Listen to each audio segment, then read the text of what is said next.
وَلَقَدْ يَسَّرْنَا الْقُرْآنَ لِلذِّكْرِ فَهَلْ مِن مُّدَّكِرٍ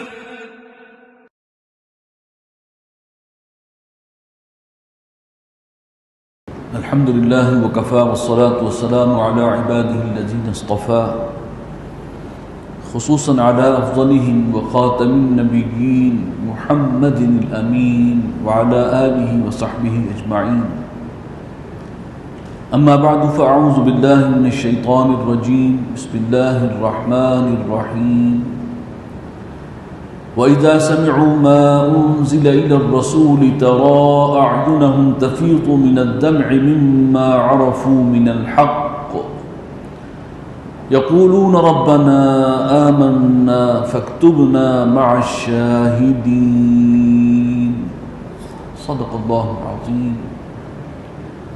رب اشرح لي صدري ويسر لي أمري واحلل عقدة من لساني يفقهوا قولي. اللهم ألهمني رشدي وأعذني من شرور نفسي. اللهم أرنا الحق حقا وارزقنا اتباعه وأرنا الباطل باطلا وارزقنا اجتنابه. اللهم رب زدني علما. آمین یا رب العالمین. ہم اللہ کے نام سے 7ویں پارے کا آغاز کر رہے ہیں. 7ویں پارے کی پہلی آیت جو ہے اس کا بڑا گہرا تعلق ہے 6 پارے کی آخری آیات سے. یہ پاروں کی تقسیم جو ہے یہ حضور صلی اللہ علیہ وسلم کے دور میں اور صحابہ کے دور میں نہیں تھی، یہ بہت بعد میں ہوئی ہے.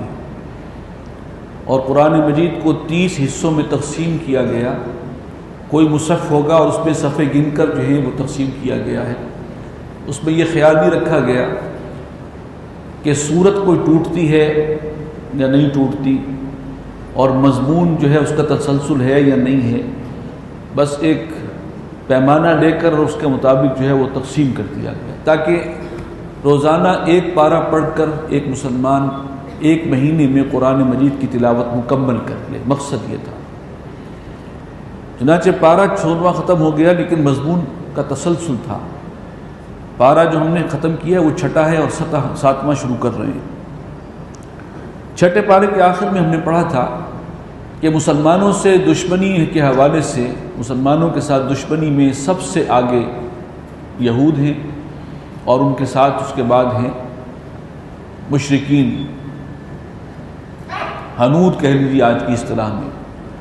اور جو نصارہ ہیں وہ پھر بھی محبت کے اعتبار سے اہل ایمان سے نسبتاً زیادہ قریب ہیں.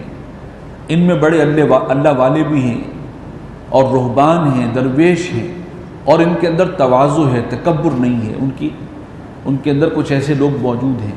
اسی کی ایک مثال آ رہی ہے کہ حضرت نجاشی حبشہ کے بادشاہ مسلمان ہو گئے تھے.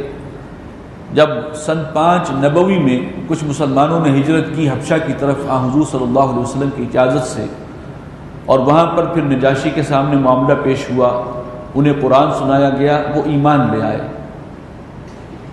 حضور صلی اللہ علیہ وسلم سے ملاقات نہیں تھی، دیکھا نہیں تھا، لیکن فوراً ایمان لے آئے. انہوں نے بعد میں 70 نو مسلم عیسائیوں کا وفد بھیجا حضور صلی اللہ علیہ وسلم کی خدمت میں مدینہ میں.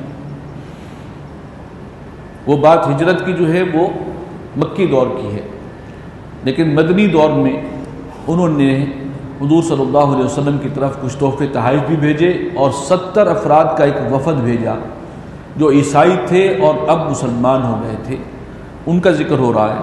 وَإِذَا سَمِعُوا مَا أُنزِلَ إِلَى الرَّسُولِ، جب وہ سنتے ہیں اس کو کہ جو نازل کیا گیا رسول صلی اللہ علیہ وسلم پر، تَرَى أَعْيُنَهُمْ تَفِيضُ مِنَ الدَّمْعِ، تو تم دیکھتے ہو کہ ان کی آنکھیں جو ہیں آنسوؤں سے ابل پڑتی ہیں. ان کی آنکھوں سے آنسوؤں کے چشمے جاری ہو جاتے ہیں. یہ ان کی کیفیت تھی جب حضور صلی اللہ علیہ وسلم کی مسجد محفل میں انہوں نے قرآن سنا تو بے اختیار ان کی آنکھیں بہہ نکلی. مما عرفوا من الحق، حق کو پہچان لینے کے سبب سے. یقولون ربنا آمنا فاکتبنا مع الشاہدین، پکار اٹھے اے ہمارے رب ہم ایمان لے آئے بس ہمارا نام شامل کر دے شہداء کے اندر، ماننے والوں کے اندر۔ وَمَا لَنَا لَا نُؤْمِنُ بِاللَّهِ وَمَا جَاءَنَا مِنَ الْحَقِّ، اور ہمیں کیا ہوا کہ ہم ایمان نہ لائیں؟ کیسے ممکن ہے جبکہ ہمارے پاس وہ چیز پہنچی ہے جو بالکل سراسر حق ہے۔ وَنَطْمَعُ أَن يُدْخِلَنَا رَبُّنَا مَعَ الْقَوْمِ الصَّالِحِينَ، اور ہم توقع رکھتے ہیں کہ ہمارا رب ہمیں داخل فرمائے گا نیک لوگوں کے ساتھ، ان میں ہمیں شامل فرمائے گا۔ یہ ان میں تواضع اور یہ ان کی کیفیت تھی، دلی کیفیت۔ فَأَصَابَهُمُ اللَّهُ بِمَا قَالُوا جَنَّاتٍ تَجْرِي مِن تَحْتِهَا الْأَنْهَارُ، تو ان کے اس قول کی بدولت، انہوں نے یہ جو رسپانس شو کیا ہے، اس کی بدولت اللہ تعالیٰ نے بدلے میں ان کو عطا کر دی ہیں جنتیں، وہ جنتیں کہ جن کے دامن میں ندیاں جاری ہوں گی، خالدین فیہا، اور یہ لوگ رہیں گے انہی میں ہمیشہ۔ وَذَلِكَ جَزَاءُ الْمُحْسِنِينَ، اور یہی بدلہ ہے نیکوکاروں کا، حسن عمل کا مظاہرہ کرنے والوں کا۔ وَالَّذِينَ كَفَرُوا وَكَذَّبُوا بِآيَاتِنَا، اور وہ لوگ جنہوں نے کفر کیا اور جھٹلایا ہماری آیات کو، اولئک اصحاب الجحیم، یہ پھر جہنم والے ہیں، جہنم کا ایندھن بنیں گے۔ یا ایھا الذین آمنوا لا تحرموا طیبات ما احل اللہ لکم، اہل ایمان مت حرام ٹھہرایا کرو ان پاکیزہ عمدہ چیزوں کو کھانے کی کہ جو اللہ نے تمہارے لیے حلال کی ہوئی۔ دیکھیے ایک تو معاملہ یہ ہوتا ہے کہ کسی حرام کو حلال کر لینا، بتا دیا گیا فلاں فلاں چیزیں حرام ہیں، نہیں کھا سکتے۔ ایک یہ ہے کہ جو حلال چیزیں ہیں وہ نہیں کھا رہے، کچھ ریزرویشن ہے، کچھ سابقہ تصورات ہیں ان کی وجہ سے، جبکہ اسلام نے ان کو حلال قرار دے دیا، تو اب کیا جھجک ہونی چاہیے؟ ہرگز کوئی جھجک نہیں ہونی چاہیے۔ تو لا تحرموا طیبات ما احل اللہ لکم، حرام نہ ٹھہرا لیا کرو وہ ان پاکیزہ اور طیب چیزوں کو، عمدہ چیزوں کو جو اللہ نے تمہارے لیے حلال کی ہیں۔ ولا تعتدوا، اور حد سے آگے نہ بڑھو۔ ان اللہ لا يحب المعتدین، اللہ تعالی حد سے بڑھنے والوں کو پسند نہیں فرماتے۔ وَكُلُوا مِمَّا رَزَقَكُمُ اللَّهُ حَلَالًا طَيِّبًا، اور کھاؤ اللہ کے دیے ہوئے رزق میں سے، جو رزق ہے جو اللہ نے تمہیں عطا کیا ہے، حلالا طیبا، جو حلال ہے، پاکیزہ ہے، عمدہ ہے۔ واتقوا اللہ الذی انتم بہ مؤمنون، اور اس اللہ کا تقوی اختیار کرو جس پر تم ایمان رکھتے ہو، ڈرو اس کے عذاب سے۔ لا یؤاخذکم اللہ باللغو فی ایمانکم، اللہ تعالیٰ تمہارا مواخذہ نہیں فرمائے گا تمہاری ان قسموں پر کہ جو لغو ہیں، لا یعنی ہیں، جو عادتاً تم کھا لیتے ہو۔ یہ بات اس سے پہلے یہ مضمون ابتدائی حکم آ چکا ہے سورہ بقرہ میں، اور یہ تکمیل شریعت کی صورت ہے، تو اس میں اب اس کا کفارہ بھی بتایا جا رہا ہے کہ اگر ایسی حرکت کر بیٹھو تو کیا کرنا ہے۔ اور یہ عربوں کا رواج تھا، قسم کھانا ان کی عادت ثانیہ تھی۔ واللہ، بات شروع کریں گے قسم سے، تاللہ، باللہ، یہ سب قسمی الفاظ ہیں۔ تو ٹھیک ہے، جو عادتاً کھا لیتے ہو اس پر مواخذہ نہیں ہے۔ وَلَٰكِن يُؤَاخِذُكُم بِمَا عَقَّدتُّمُ الْأَيْمَانَ، اگرچہ پسندیدہ وہ بھی نہیں ہے کہ ہر بات میں جو ہے قسم کھائی جائے، لیکن اللہ تمہاری پکڑ کرے گا، مواخذہ کرے گا ان قسموں پر جو تم نے بالارادہ کھائی ہیں، اہتمام کے ساتھ۔ فَكَفَّارَتُهُ، تو ایسی قسم کے خلاف اگر کرنا پڑے، توڑنا پڑے اس قسم کو، تو اس کا کفارہ یہ ہے، اطعام 10 مساکین، 10 محتاجوں کو، مسکینوں کو کھانا کھلانا، من اوسط ما تطعمون، وہ اوسط درجے کا کھانا، ما تطعمون اہلیکم، جو تم اپنے گھر والوں کو کھلاتے ہو، وہ ایوریج کھانا وہ کھلاؤ 10 محتاجوں کو۔ او کسوتہم، یا ان کو پھر لباس فراہم کرو، کپڑے۔ او تحریر رقبہ، یا پھر ایک غلام کو آزاد کرو۔ یہ کفارے کے 3 آپشن دے دیے۔ ایک چوتھا بھی ہے، فمن لم یجد فصیام 3 ایام، اور جس کے لیے اس میں سے کچھ بھی میسر نہ ہو تو وہ 3 دن کے روزے رکھے۔ ذالک کفارۃ ایمانکم اذا حلفتم، یہ کفارہ ہے تمہاری قسموں کا جب تم کوئی حلف، کوئی قسم اٹھا بیٹھو۔ واحفظوا ایمانکم، اور حفاظت کیا کرو اپنی قسموں کی، یعنی یہ بھی اچھی عادت نہیں ہے کہ قسم کھائی پھر توڑ دی پھر توڑ دی. قسم کھانی ہے تو پھر اس کو پورا بھی کرنا چاہیے، ایکسیپشنلی کبھی توڑنی پڑے تو اس کا یہ کفارہ ہے. کذالک یبین اللہ لکم آیاتہ لعلکم تشکرون، اسی طرح کھول کر بیان فرماتا ہے اللہ تمہارے لیے اپنے احکام تاکہ تم اس کا شکر بجا لاؤ. یا ایھا الذین آمنوا انما الخمر والمیسر والانصاب والازلام رجس من عمل الشیطان فاجتنبوہ. اب یہ شراب اور خمر اس کے بارے میں آخری حکم اب آ رہا ہے، قطعی فائنل. اہل ایمان یہ جو شراب ہے اور جوا ہے، والانصاب اور یہ بت ہیں، والازلام پانسے کے تیر ہیں، یہ بھی کوئی ان کے یہاں ایک مشرکانہ کوئی رسم تھی. رجس من عمل الشیطان، یہ سب کے سب نجس ہیں، شیطانی عمل ہیں. شراب کو بھی، جوئے کو بھی اور کچھ چیزوں کو اور شامل کیا. یہ کیا ہے؟ نجس، ناپاک، گندے کام ہیں اور شیطانی عمل ہے. فاجتنبوہ، بس ان سے باز آ جاؤ، چھوڑ دو. لعلکم تفلحون، تاکہ تم فلاح پاؤ. اب یہاں اتنا واضح حکم ہے، لیکن ہمارے بہت سے دانشور ان کی ٹانگ یہاں پر اڑی ہوئی ہے کہ قرآن مجید میں شراب کے لیے لفظ حرام نہیں آیا، تو حرام کا لفظ جو ہے وہ نہیں آیا، لہذا گویا کہ وہ گنجائش نکل آئی ہے. یہاں اس سے زیادہ سخت الفاظ ہیں. یہ انتہائی نجس، ناپاک، شیطانی عمل ہے، تو اس سے باز آ جاؤ. اس سے آگے بھی اور بھی آ رہے ہیں اس پر الفاظ، وہ بھی سن لیجیے گا. فاجتنبوہ، بس ان سے اب اجتناب کرو، بچتے رہو. لعلکم تفلحون، تاکہ فلاح پاؤ. انما یرید الشیطان ان یوقع بینکم العداوۃ والبغضاء فی الخمر والمیسر. شیطان تو یہ چاہتا ہے کہ تمہارے درمیان دشمنی ڈال دے اور بغض اور بیر پیدا کرے ان دو چیزوں کے ذریعے، شراب کے ذریعے اور جوئے کے ذریعے. یہ دو ذرائع ہیں جن کے ذریعے سے انسان آپس میں لڑتے ہیں، ایک دوسرے کے خلاف نفرتیں اور بغض پیدا ہوتے ہیں. وَيَصُدَّكُمْ عَنْ ذِكْرِ اللَّهِ، اور وہ تمہیں روک دے اللہ کے ذکر سے. یہ بھی اللہ کے ذکر سے روکنے میں بھی ان کا ایک اپنا حصہ ہے، خمر کا اور میسر کا. وَعَنِ الصَّلَاةِ، اور روک دے تمہیں نماز سے.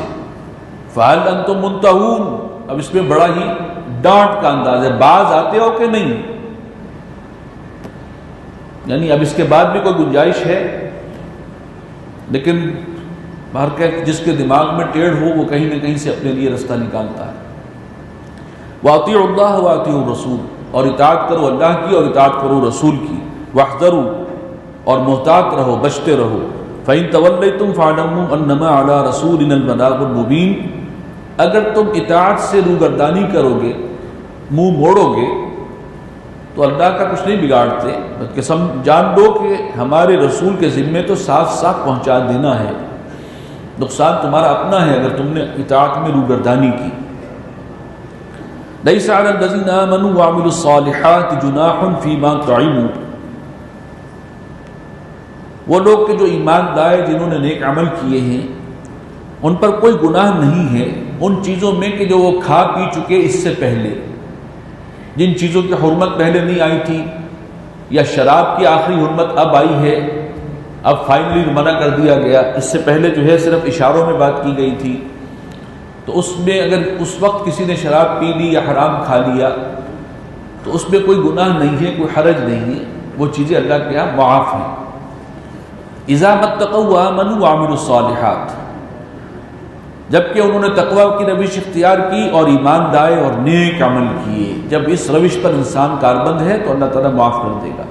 ثم اتقوا وآمنوا، پھر مزید تقوی اختیار کیا، خدا خوفی، گناہوں سے بچنا. وآمنوا، اور یقین میں اضافہ ہوا ان کے. ثم اتقوا واحسنوا، اور پھر اور تقوی میں آگے بڑھے اور مقام احسان تک پہنچ گئے. سب سے اونچا درجہ ایمان کا احسان جو اولیاء اللہ کو حاصل ہوتا ہے. یہ ایمان کے درجات اوپر سے اوپر جا رہے ہیں، اور اوپر جانے والی شے، لے جانے والی شے کیا ہے؟ تقوی، گناہوں سے بچنا، جتنی زیادہ آپ گناہوں سے بچیں گے، محتاط رہیں گے، اتنا ایمان میں اضافہ ہوتا چلا جائے گا۔ واللہ یحب المحسنین، اور اللہ تعالیٰ حسن عمل کرنے والے سے محبت رکھتے ہیں۔ یا ایھا الذین آمنوا، اہل ایمان، لیبلونکم اللہ بشیء من الصید، لازماً اللہ تعالیٰ تمہاری آزمائش کرے گا کچھ اس شکار میں، تنالہ ایدیکم، کہ جس تک پہنچتے ہیں تمہارے ہاتھ۔ حالت احرام میں شکار کرنا منع تھا۔ دور دراز قبائل سے آ رہے ہوتے ہیں لوگ، صحرا میں جنگلوں سے گزر رہے ہیں، اور بعض اوقات ضرورت بھی ہوتی ہے، کچھ کھانے پینے کو میسر نہیں ہے تو کچھ شکار کر لیا، کھا لیا، لیکن نہیں، حالت احرام میں شکار نہیں کر سکتا۔ اور فرمایا کہ اللہ تعالیٰ تمہیں آزمائے گا، جانچے گا، تمہارا امتحان لے گا ایسے شکار کے ذریعے، تنالہ ایدیکم ورماحکم، جس تک پہنچیں گے تمہارے ہاتھ بھی اور تمہارے نیزے بھی۔ شکار بالکل ریچ میں ہے، ہرن قریب ہی نظر آ رہا ہے، ایک نیزے سے جو ہے اس کو مارا جا سکتا ہے، یا کوئی اور پرندے ہیں اور وہ بھی بڑی آسانی سے قابو آ سکتے ہیں۔ اور ظاہر بات ہے کہ عربوں کا تو شکار کرنا تو ان کی ہیبٹ تھی اور ان کی ضرورت بھی تھی۔ اب اس حال میں اپنے آپ کو روکنا جب بالکل سامنے ہو، دسترس کے اندر ہو، یہ ہے امتحان۔ لِيَعْلَمَ اللَّهُ مَنْ يَخَافُهُ بِالْغَيْبِ، تاکہ اللہ تعالیٰ کھول کر ظاہر کر دے کہ کون ہے کہ جو اس سے ڈرتا ہے غیب میں رہتے ہوئے، بن دیکھے۔ فَمَنْ اعْتَدَى بَعْدَ ذَلِكَ، اور جو اس کے بعد بھی زیادتی کرے گا، یعنی اس حکم کو توڑے گا، فَلَهُ عَذَابٌ أَلِيمٌ، اس کے لیے دردناک سزا ہے۔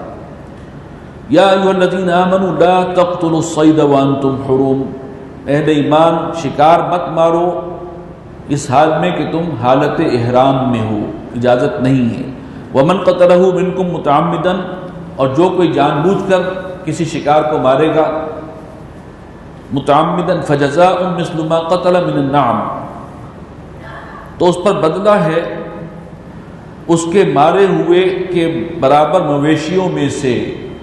جو چیز اس نے شکار کی ہے، ہرن ہے فرض کریں، اور ہرن کی کوئی بھی قسم ہو، تو اس کے بدلے کفارہ دینا پڑے گا اس کے ہم مثل جو مویشیوں میں سے جانور ہیں، پالتو جانور، چنانچہ ہرن کے برابر بکری ہے، بھیڑ ہے، اس کے کفارے کے طور پر اب یہ جا کر جو ہے بیت اللہ میں جا کر اللہ کے نام پر قربان کرنے ہوں گے بطور کفارہ۔ کسی نے نیل گائے ماری ہے تو اب اس کے لیے اس کا جو متبادل ہے مویشیوں میں وہ گائے ہے، تو اس طریقے سے اس کفارے کا تعین ہوگا۔ یحکم بہ ذوی عدل منکم، اور اس کا فیصلہ کریں گے تم میں سے دو معتبر لوگ کہ کیا چیز ماری گئی اور اس کی کمپنسیشن کیا ہو سکتی ہے۔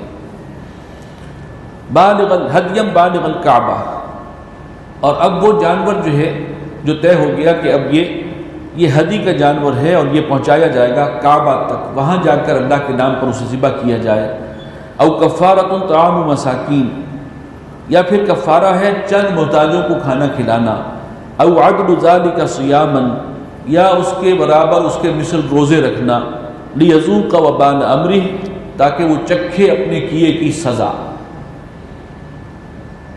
اب کیسے پتہ لگے گا کتنے مسکینوں کو کھانا کھلانا ہے؟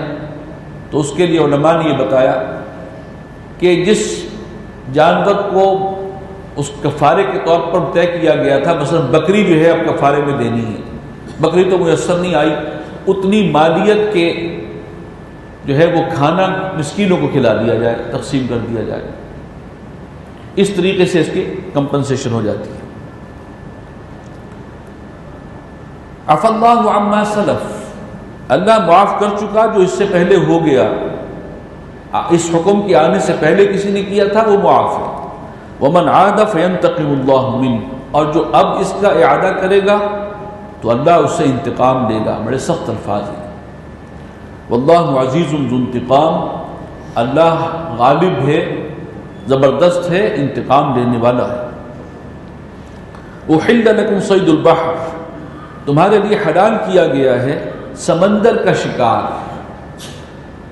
خشکی کا شکار جائز نہیں ہے، سمندر کا جائز ہے۔ جو کشتیوں کے ذریعے، جہازوں کے ذریعے آ رہے ہیں بیت اللہ کی طرف حج کرنے کے لیے، راستے میں جو ہے وہ سمندر کا شکار مچھلی وغیرہ وہ کرے وہ جائز ہے، اس کے لیے اجازت ہے۔ وَطَعَامُهُ مَتَاعًا لَكُمْ، اور اس کا کھانا تمہارے لیے ہے، تمہارے استفادے کے لیے ہے، شکار کو کھانا۔ وَلِلسَّيَّارَةِ، تمہارے لیے بھی ہے اور دوسرے مسافروں کے لیے بھی۔ وَحُرِّمَ عَلَيْكُمْ صَيْدُ الْبَرِّ، ہاں جو خشکی کا شکار ہے وہ تم پر حرام کیا گیا ہے، مَا دُمْتُمْ حُرُمًا، جب تک کہ تم حالت احرام میں رہو۔ وَاتَّقُوا اللَّهَ الَّذِي إِلَيْهِ تُحْشَرُونَ، اور اس اللہ کا تقوی اختیار کرو جس کی طرف تم سب جمع کر دیے جاؤ گے، خواہی نہ خواہی اس کے قدموں تک پہنچو گے۔ جعل اللہ الکعبۃ البیت الحرام قیاما للناس، اللہ تعالیٰ نے کعبہ کو کہ جو محترم گھر ہے اللہ کا، اسے قیام کا ذریعہ بنایا لوگوں کے لیے، اور یہاں قیام سے مراد معاشی استحکام بھی ہے، اس کے اندر جو بزنس کا پہلو بھی ہے۔ والشہر الحرام، اور حرمت والے مہینوں کو بھی، والہدی والقلائد، اور وہ قربانی کے جانور جو نیاز کعبہ ہوں یا جن کے گلے میں پٹے ڈال دیے گئے ہوں کہ یہ بیت اللہ جا کر جو ہے وہ اللہ کے نام پر قربان کیے جائیں گے، یہ سب تمہارے قیام کا ذریعہ ہیں، تمہیں معاشی طور پر سٹیبل کرنے کا ذریعہ ہیں یہ چیزیں۔ ذالک لتعلموا ان اللہ یعلم ما فی السماوات وما فی الارض، تاکہ تم جان لو، یہ اس لیے ہے تاکہ تم جان لو کہ اللہ تعالیٰ کو معلوم ہے، وہ جانتا ہے جو کچھ کے آسمانوں میں ہے اور جو کچھ زمین میں ہے۔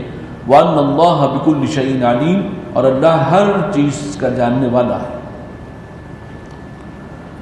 اعلموا ان اللہ شدید العقاب، جان لو اللہ تعالیٰ کا عذاب بہت سخت ہے۔ وَأَنَّ اللَّهَ غَفُورٌ رَحِيمٌ، اور اللہ بخشنے والا اور مہربان بھی ہے۔ ایک ہی آیت میں اللہ کی دو بالکل متضاد شانوں کا تذکرہ ہے، اسے کہتے ہیں ترغیب و ترہیب، خوف زدہ کرنا، ڈرانا بھی ہے اور ساتھ ساتھ رغبت دلانی ہے، ترغیب۔ ڈرانے کا انداز کیا ہے؟ اعلموا ان اللہ شدید العقاب، جان لو اللہ کا عذاب بہت سخت ہے، اور اسی آیت میں ساتھ ہی فرما دیا اب ترغیب کا انداز ہے، وَأَنَّ اللَّهَ غَفُورٌ رَحِيمٌ، اور یہ بھی جان لو کہ اللہ بخشنے والا بھی ہے، نہایت مہربان بھی ہے۔ چنانچہ اسی لیے صحیح طرز عمل کیا ہے بندہ مومن کے لیے؟ ایک طرف ہر وقت ڈرتا بھی رہے اللہ کی پکڑ سے، اللہ کے عذاب سے، اللہ میری کسی حرکت سے ناراض نہ ہو جائے، ہر وقت انسان کو یہ چوکنا رہنا ہوگا، اس کا خیال رکھنا ہوگا، لیکن ساتھ ہی اس کی رحمت کے امیدوار بھی ہوں کہ انشاءاللہ وہ اللہ رحمت فرمانے والا ہے، وہ بڑا کریم ہے۔ یہ دونوں تصورات بیلنس کر کے جو ہے ساتھ ساتھ رکھنے ہوں گے۔ ما علی الرسول الا البلاغ، دیکھو رسول کے ذمے کچھ نہیں ہے سوائے پہنچا دینے کے، پیغام پہنچا دیا، ان کا ذمہ ختم۔ واللہ یعلم ما تبدون وما تکتمون، اور اللہ جانتا ہے جو کچھ تم ظاہر کرتے ہو اور جو کچھ تم چھپاتے ہو۔ قل لا يستوي الخبيث والطيب، اے نبی فرما دیجئے کہ ناپاک اور پاک برابر نہیں ہو سکتے۔ ولو اعجبك كثرة الخبيث، اگرچہ ناپاک کی جو کثرت ہے وہ تمہیں بھلی لگے، اس کا والیوم تمہیں بہت پسند آئے، لیکن بہرحال ناپاک ناپاک ہی ہے۔ فاتقوا اللہ، پس اللہ سے ڈرتے رہو، یا اولی الالباب، اے عقل مندو ہوش مندو، لعلکم تفلحون، تاکہ تم فلاح پاؤ۔ یا ایھا الذین آمنوا لا تسألوا عن اشیاء ان تبد لکم تسؤکم، اہل ایمان مت پوچھا کرو ان چیزوں کے بارے میں کہ اگر تم پر ظاہر کر دی جائیں تو تمہیں بری لگے۔ وَإِن تَسْأَلُوا عَنْهَا حِينَ يُنَزَّلُ الْقُرْآنُ، اور اگر تم پوچھو گے ان کے بارے میں ایسے وقت میں جبکہ قرآن نازل ہو رہا ہے، اس کا نزول جاری ہے، سلسلہ چل رہا ہے، تُبْدَ لَكُمْ، تو پھر وہ چیز تم پر ظاہر کر دی جائے گی۔ عَفَا اللَّهُ عَنْهَا، اللہ تعالیٰ نے ان سے درگزر کیا ہے، اللہ تعالیٰ نے ان چیزوں کو خود اگنور کیا ہے، تمہارے سوال کرنے سے اس کو ظاہر کر دیا جائے گا، پھر کیا ہوگا؟ تم مشکل میں پڑ جاؤ گے۔ واللہ غفور رحیم، اللہ بخشنے والا اور مہربان ہے۔ اگر کسی معاملے میں سکوت ہے، کسی چیز کو حرام قرار نہیں دیا اور آگے بڑھ بڑھ کر آپ زیادہ پوچھیں اس کے بارے میں، تو یہ بھی ضرورت، یہ پسندیدہ نہیں ہے زیادہ سوال کرنا۔ جیسے بنی اسرائیل کی تاریخ کے قصے میں ہم دیکھ چکے ہیں، سوال کر کر کے انہوں نے اپنے لیے مشکلات پیدا کر لی۔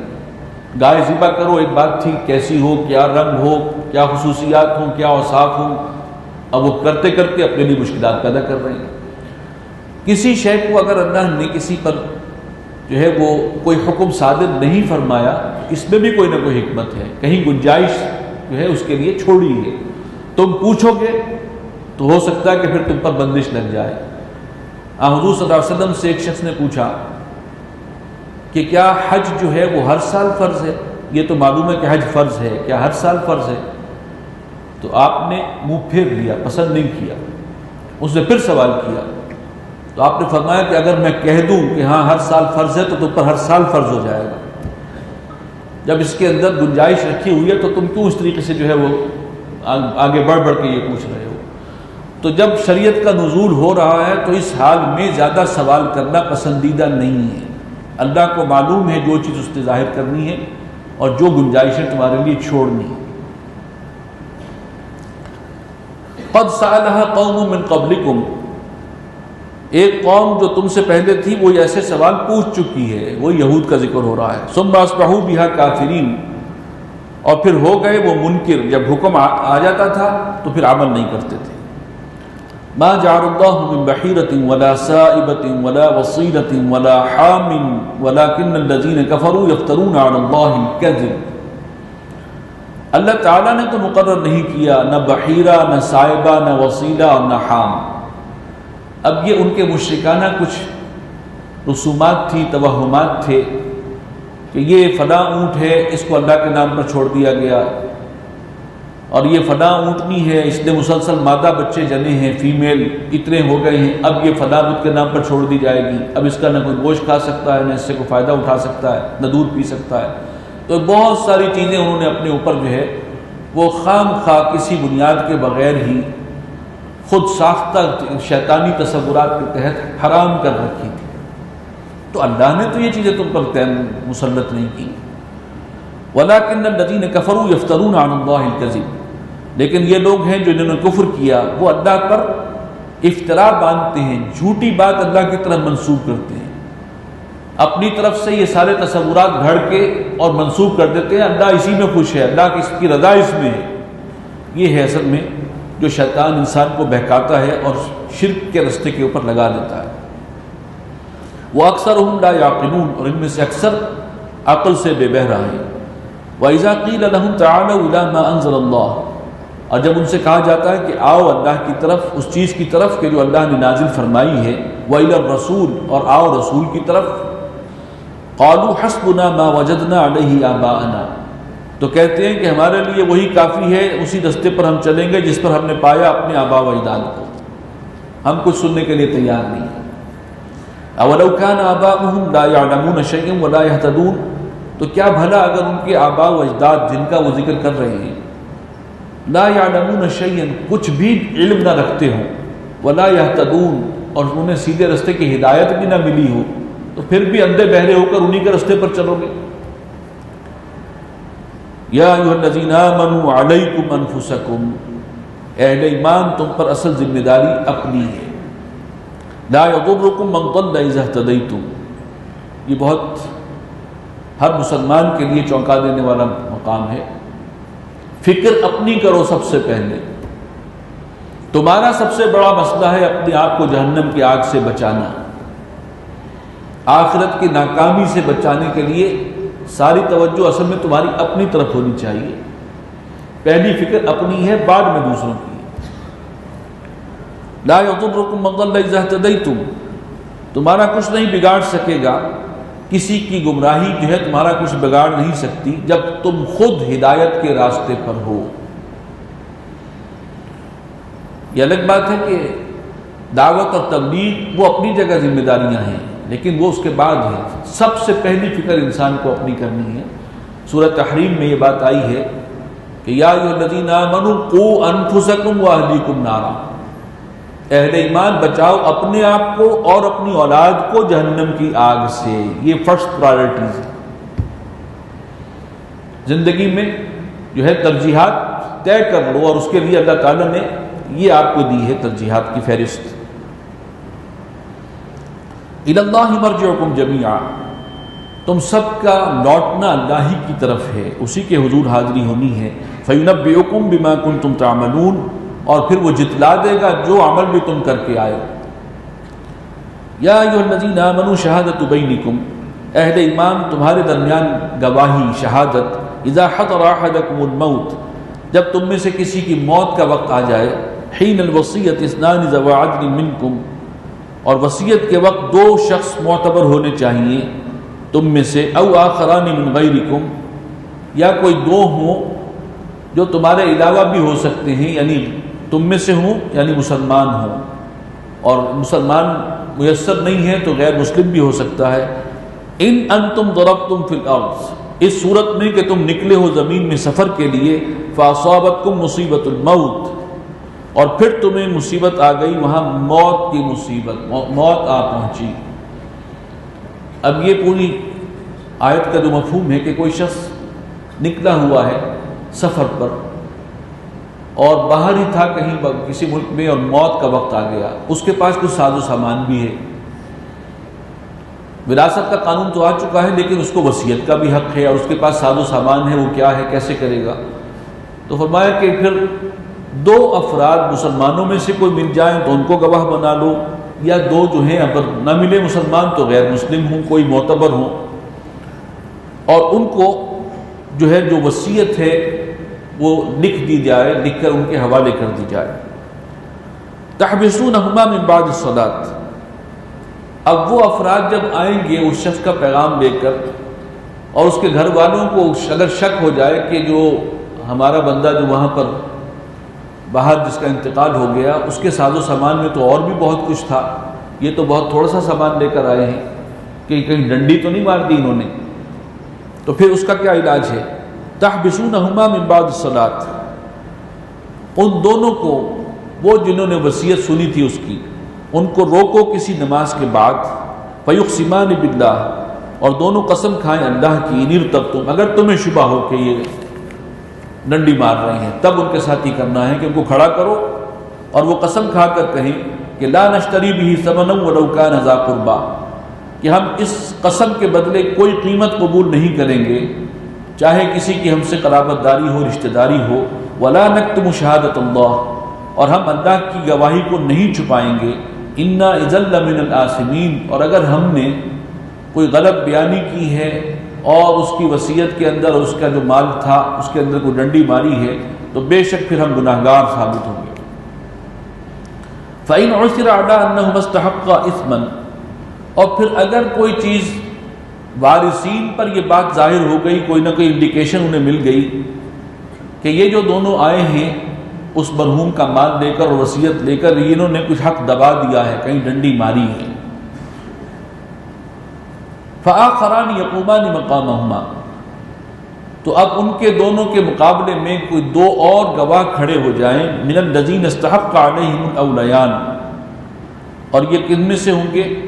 ان میں سے کہ جن کی حق تلفی کی گئی تھی پہلے گواہوں نے، یعنی مرحوم کے اب قریبی رشتہ داروں میں سے کوئی دو کھڑے ہو کر جنہیں حقائق کا پتہ ہے، اب وہ کھڑے ہو جائیں، فیقسمان باللہ، اور وہ اللہ کی قسم کھا کر یہ کہیں، لشہادتنا احق من شہادتہما، ان دونوں نے جو ابھی بات کی ہے ان دونوں کی گواہی سے ہماری گواہی زیادہ درست ہے، اور ہم قسم کھا کر کہہ رہے ہیں کہ ہم جو کہہ رہے ہیں وہ درست ہے، وما اعتدینا، اور ہم نے کوئی زیادتی نہیں کی، انا اذا لمن الآثمین، اور اگر ہم کوئی زیادتی کریں تو پھر ہم ہوں گے ظالم ٹھہریں گے۔ ذالک ادنی ان یاتوا بالشہادۃ علی وجہہا، یہ طرز عمل قریب تر ہے کہ وہ ادا کریں گے گواہی کو اس کی اصل صورت پر، صحیح شکل میں، او یخافوا ان ترد ایمان بعد ایمانہم، اور جو اس کا مال لے کر اور وصیت لے کر آئے تھے دو اجنبی، انہیں بھی خوف رہے گا کہ ان کی قسموں کے مقابلے میں بھی قسمیں آ سکتی ہیں جو اس کو رد کر سکتی ہیں۔ واتقوا اللہ واسمعوا، اور اللہ کا تقوی اختیار کرو اور سنتے رہو، سوال زیادہ نہیں کرنے لیکن جو کچھ احکام آ رہے ہیں ان کو تو غور سے سنو۔ واللہ لا یہدی القوم الفاسقین، اللہ تعالیٰ فاسق نافرمان لوگوں کو ہدایت نہیں دیتا۔ یوم یجمع اللہ الرسل فیقول ماذا اجبتم، اب یہ سورہ مبارکہ کے آخری دو رکوع ہیں۔ اور ان میں تذکرہ جو ہے وہ حضرت عیسیٰ علیہ السلام کا ہے۔ جس دن کے جمع کرے گا اللہ تمام رسولوں کو، فَيَقُولُ مَاذَا أُجِبْتُمْ، اور پھر پوچھے گا ان سے کہ تمہیں کیا جواب ملا تھا، تمہاری قوموں نے کیا رسپانس دیا۔ قَالُوا لَا عِلْمَ لَنَا، وہ عاجزی کا اعتراف کرتے ہوئے کہیں گے پروردگار ہمیں نہیں معلوم، اِنَّكَ أَنْتَ عَلَّامُ الْغُیُوب، تو تو سب کچھ جاننے والا ہے، غیبی باتوں کو بھی خوب جاننے والا ہے، ہر چیز تیرے سامنے کھلی ہے، ہمارا علم ناقص ہے۔ اذ قال اللہ یا عیسیٰ ابن مریم، جب اللہ تعالیٰ پوچھے گا کہ اے عیسیٰ مریم کے بیٹے عیسیٰ، اذکر نعمتی علیک وعلی والدتک، ذرا یاد کرو میرے احسانات کو جو تم پر ہوئے اور جو تمہاری والدہ پر احسانات کیے میں نے۔ اذ ایدتک بروح القدس، جب میں نے تمہاری تائید کی، تمہیں قوت بخشی روح القدس کے ذریعے سے، وہ جو بڑے بڑے معجزات ان کو عطا ہوئے تھے۔ تکلم الناس فی المہد وکہلا، اور تم کلام کرتے تھے لوگوں سے گود میں بھی، مہد کہتے ہیں گود میں جب بچہ ہوتا ہے، بالکل انفینٹ، اور کہلن، کہلا کہتے ہیں کہولت کی عمر، جوانی کے بعد بڑھاپے کی ابتدا جسے آپ کہہ سکتے ہیں، ادھیڑ عمری جسے ہم کہتے ہیں۔ اور گویا یہ بھی اللہ کا خاص فضل ہے کہ انہوں نے بچپن میں بھی بات کی اور کہولت میں بھی بات کریں گے، یہ بھی معجزہ ہوگا۔ جیسے بچپن میں بات کرنا، ابھی ہم سورہ مریم میں پڑھیں گے کہ جب ولادت ہوئی ہے اور حضرت مریم کو پریشانی ہوئی کہ لوگ کیا کہیں گے، اس کو کیا قرار دیں گے، اس کا باپ کون ہے، 100 سوال پوچھے جائیں گے، تو اللہ نے کہا تھا کہ تم تو خاموش ہو جاؤ، یہ خود جواب دے گا۔ چنانچہ جب لوگ سامنے آئے تو حضرت عیسیٰ جو ابھی بالکل انفینٹ ہیں وہ کلام کر رہے ہیں، انی عبد اللہ، تو ان کی ساری زندگی ہی معجزہ ہے، اور معجزے بھی انہیں وہ دیے گئے جو حسی معجزات میں ٹاپ کے معجزے۔ کہولت میں اس اعتبار سے معجزہ ہے کہ ان کا رفع سماوی ہو گیا، ابھی عمر ابھی تو ابتدائی شباب تھا، زیادہ سے زیادہ 33 سال کی عمر بتائی جاتی ہے، 33 ایئرز، اور اٹھا لیے گئے آسمان پر۔ کہولت تو آئی نہیں انہیں، کہولت کب آئیں گے؟ دوبارہ جب نازل ہوں گے، یہ بھی معجزہ ہے، تب بھی کلام کریں گے۔ تو یہ دونوں اعتبارات سے یہ اللہ تعالیٰ کا خاص معجزانہ ہی اللہ کے اقدامات ہیں جن کا یہ ظہور ہے کہ ان کا بچپن میں کلام کرنا اور پھر کہولت میں کلام کرنا۔ وَإِذْ عَلَّمْتُكَ الْكِتَابَ وَالْحِكْمَةَ، اور جب یاد کرو جب میں نے تمہیں سکھائی تھی کتاب اور حکمت کی باتیں، وَالتَّوْرَاةَ وَالْإِنْجِيلَ، اور تورات اور انجیل۔ ایک رائے یہ ہے کہ کتاب سے مراد تورات ہے اور حکمت سے مراد انجیل ہے۔ میں نے تمہیں سکھائی کتاب اور حکمت یعنی تورات اور انجیل۔ وَإِذْ تَخْلُقُ مِنَ الطِّينِ كَهَيْئَةِ الطَّيْرِ، اور جب تم گارے سے بناتے تھے ایک پرندے کی مورت، پرندے کی ہیئت بنا دی گارے سے، بِإِذْنِي، میرے حکم سے، فَتَنفُخُ فِيهَا، اور پھر اس میں پھونکتے تھے، فَتَكُونُ طَيْرًا بِإِذْنِي، تو وہ ہو جاتا تھا پرندہ، اڑتا ہوا پرندہ میرے حکم سے۔ یہ احسانات ہیں جو گنوائے جا رہے ہیں۔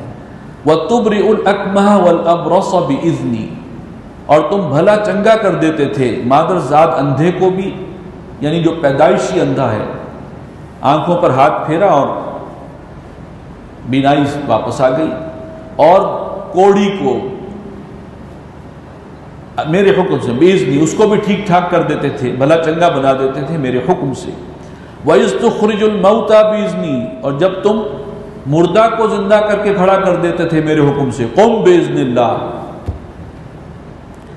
وَإِذْ كَفَفْتُ بَنِي إِسْرَائِيلَ عَنْكَ إِذْ جِئْتَهُمْ، اور جب میں نے روکا بنی اسرائیل کو تم سے، یعنی تمہارا دفاع کیا بنی اسرائیل کے مقابلے میں، إِذْ جِئْتَهُمْ بِالْبَيِّنَاتِ، جب تم آئے ان کے پاس کھلے کھلے معجزات لے کر۔ فَقَالَ الَّذِينَ كَفَرُوا مِنْهُمْ إِنْ هَذَا إِلَّا سِحْرٌ مُبِينٌ، تو وہ کافر قوم، وہ بنی اسرائیلی، وہ یہودی کیا کہنے لگے کہ یہ جو کچھ تم دکھا رہے ہو معجزے، یہ کچھ نہیں ہے، یہ تو کھلا کھلا جادو ہے۔ وَإِذْ أَوْحَيْتُ إِلَى الْحَوَارِيِّينَ، اور جب میں نے تمہارے جو حواری تھے، قریبی ساتھی تھے، وہ گنتی کے چند تھے لیکن بہرحال مخلص تھے، ان کے دلوں میں یہ بات ڈالی ان آمنو بی، کہ ایمان لاؤ مجھ پر، وہ بھی رسولی، اور میرے رسول پر، یعنی اللہ نے ان کو ایمان کی توفیق دی۔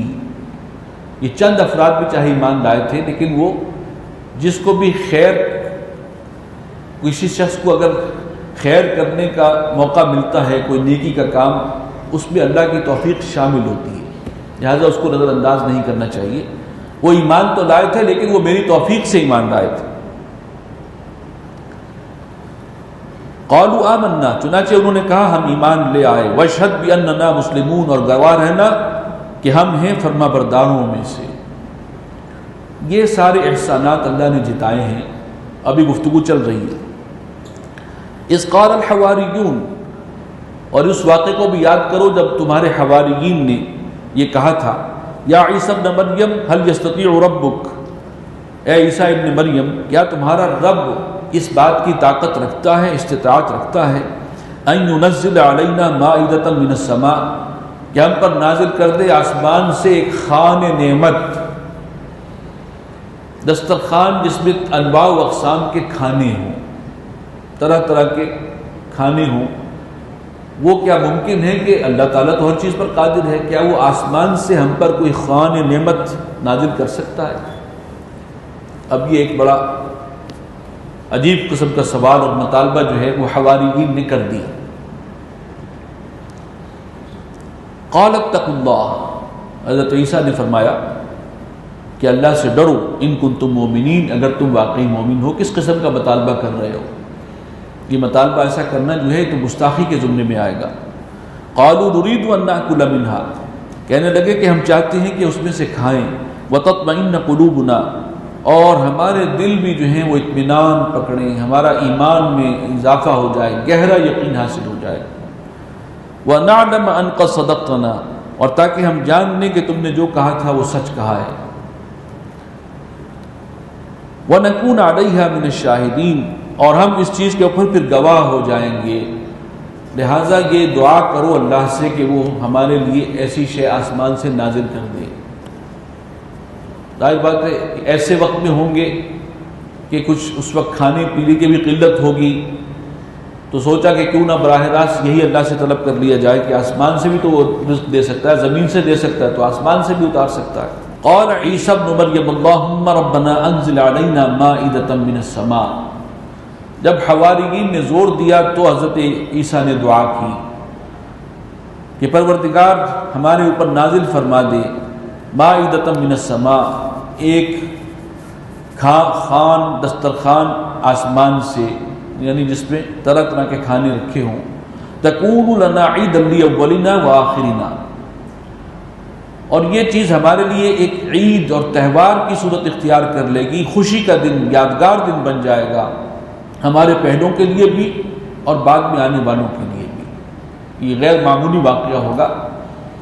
وآیۃ منک، اور اے رب یہ تیری طرف سے ایک نشانی ہوگی، وارزقنا، اور ہمیں رزق عطا فرما، وانت خیر الرازقین، اور تو ہے سب سے بہتر رزق عطا فرمانے والا۔ قال اللہ انی منزلها علیکم، اللہ تعالیٰ نے فرمایا کہ ٹھیک ہے میں اتار دوں گا یہ جو تم نے مطالبہ کیا ہے تم پر، وہ خوان نعمت، لیکن سن لو، فمن یکفر بعد منکم، اس کے بعد بھی جس نے کفر کیا،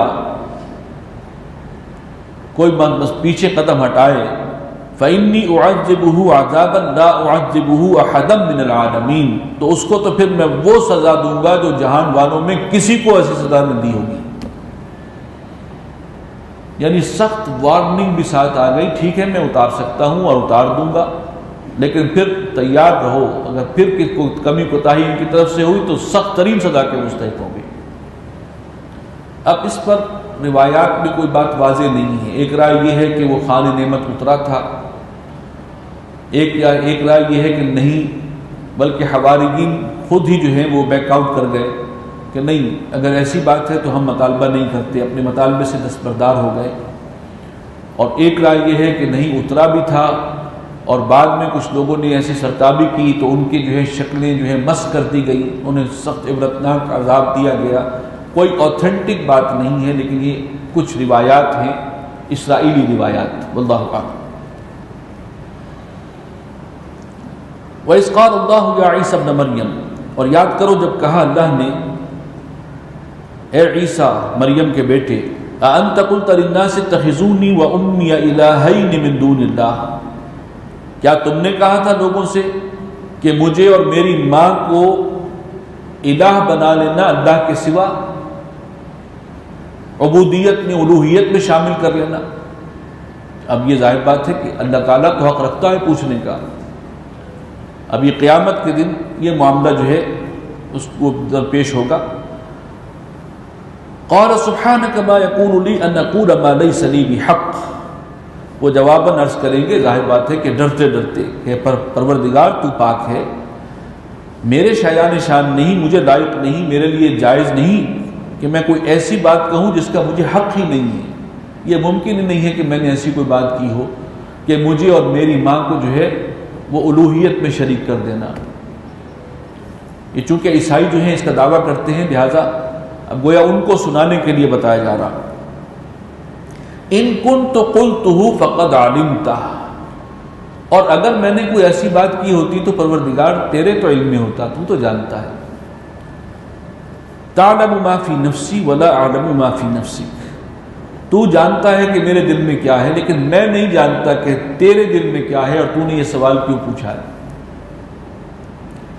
انک انت علام الغیوب، تو اپنی جگہ علام الغیوب ہے، غیب کا جاننے والا ہے، ہر قسم کے غیب کا، تجھے سب کچھ پتا ہے۔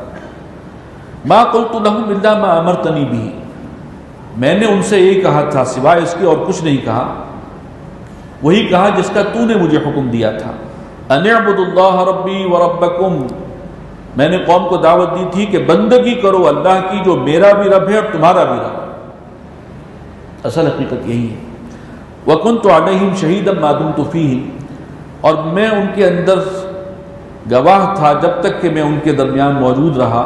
فَلَمَّا تَوَفَّيْتَنِي، جب تو نے مجھے قبض کر لیا، اٹھا لیا، كُنْتَ أَنْتَ الرَّقِيبُ عَلَيْهِمْ، تو تو ہی تھا پھر ان پر خبر رکھنے والا، ان کی نگرانی کرنے والا۔